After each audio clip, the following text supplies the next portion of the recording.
All right, so I'm joined once again by Joaquin Buckley. Welcome back, bro. It's been a minute. How you Hey, been? bro, I thought you had the new name for me, New Money. New Mansa. Yeah, man, we back, man. It's been a minute. It's been too long. Yeah, hell yeah. It's been like 6 months, or like I think we haven't spoke since like May or something like that before the Yeah, man. fight. Yeah, I was definitely locked in, right? Obviously that loss that I had against Kamaru Usman, I really just want to just tape it down, get off of social media, get away from just the content game and really kind of just focus on just my ability and my skill sets, right? And once I did that, and I ended up taking a challenge with RAF, you know what I'm saying, and going out there and that went crazy, right? I thought it was just a perfect time to really kind of pop out on the social media and really just get my name back going. Because I truly believe with everything that's been going on in the landscape of the fight game, I was like, it ain't no reason for me to be outside right now. Right? I'm just be locked in and focused on myself. So, yep. Okay, so lots happened. You just mentioned RAF. There's been a bunch of fights in the welterweight division. You've been calling out Shavkat, but as always, we'll just start from the beginning, right? Okay. With the Usman fight. How you been able to kind of handle everything and process it all over the last 6 months? You just said you've been staying away from social media and shit, Right. but how you been locking in and all that stuff? I mean, be honest with you, I really was felt down about it when it first happened. I said the first week, bro, really was just cemented in just realizing like that was my chance and that was my opportunity, right, to be a person that was a number one contender or a person that could have really argued for his position to fight for a belt, right. But one thing that I just realized, it just wasn't my time, and that's one thing that I can like truly just accept, that Usman on that night and at that moment was just better, right. But it didn't show that, what I mean, I wasn't capable of being a world champion one day. It really exposed to me, what I mean, that a person like that of Kamaru Usman's stature and where he come from, the best that he could do to me was hold me down, right? He didn't want to feel the threat on the feet. He didn't want to feel the power in my hands, So I really feel as if, he took the safe route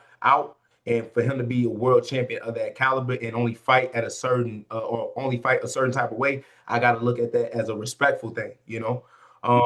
And with that being said, I just really realized, I was like, okay, if this all I need to work on is not being able to get taken down, and I'm really going to put and submit my name as one of the best in the world, then that's what we're going to work on. So I called in some guys, and I made sure to really just work with just pure wrestlers, right? And I called up Nick Simmons, man, to try to figure out some good bodies to work with. I worked with this dude named Brian Jackson and his son, and I forget his son name off the top of my head right now. I think it's Jaden, actually. Yeah, Jaden Jackson, and worked with him as well.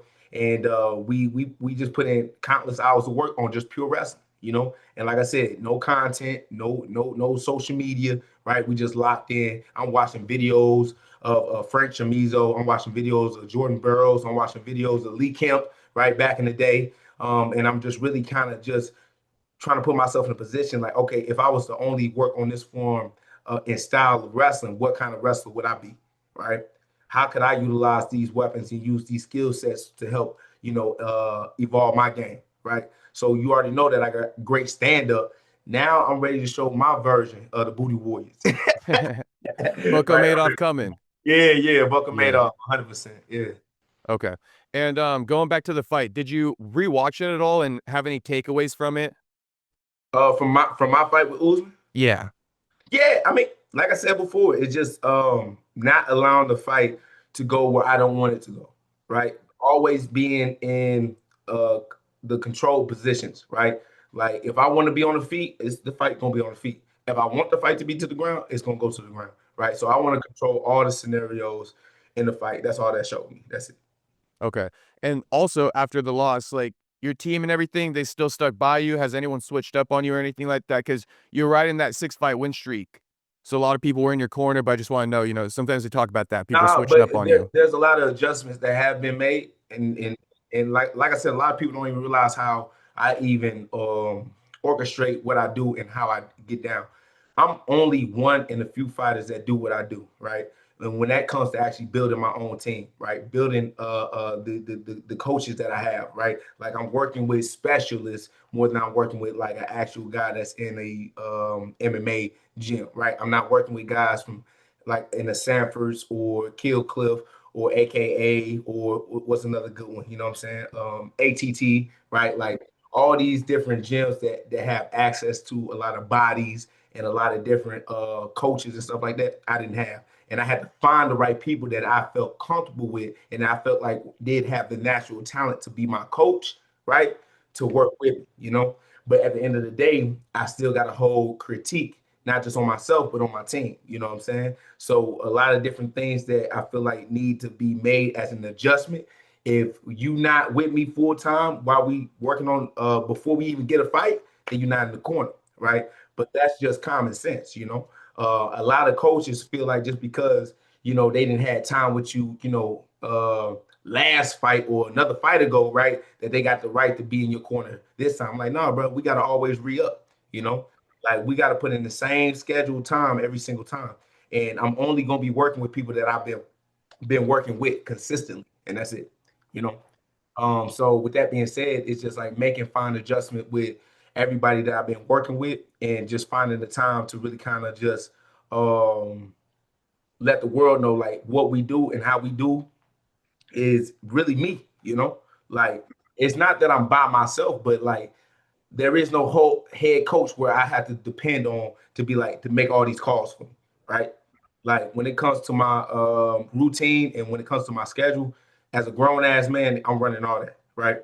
But if I need a program done when it comes to my strength and conditioning, I reach out to my man Justin Hardick, Human Performance Institute. You know what I mean? And I look at the program and I get to work right at 4 o'clock in the morning. When I want to work on certain striking and work on my footwork and whatever, I got a boxing coach for that and Reggie Thomas, right? And when he works certain things and when he kind of break things down, I just tell him, hey, this is exactly what I want to work on, but you give me the drills to help best do that, right? When it comes to me and my ground game, right? Me working with Jeff Henry, he's a great instructor. He know everything, bro. This is my Mick, right? You know what I'm saying? Like and Rocky, right? And he knows a lot when it comes to just the MMA game when it comes to all techniques, right? I don't care what you ask him, he knows the instruction for that. But when I say I just need certain things done or I want to work on this, then he just gives me those tools to do that, right? But I'm the one that's directing everybody, right? Because if I didn't do that, then I wouldn't be as good as I am, you know? Because I know exactly where my holes are and I know exactly where my strengths are.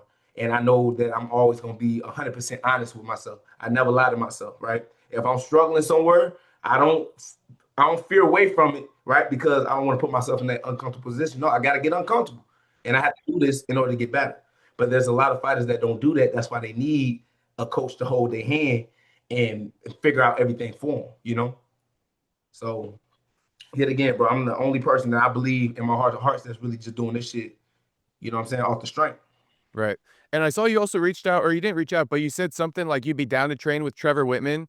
I guess like a double question. What was it like going up against a coach like that? Because I respect Whitman a lot. Like he probably one of the top coaches in the game. But also on top of that, like, would you be down to go train with him? Because you did kind of say you would be down.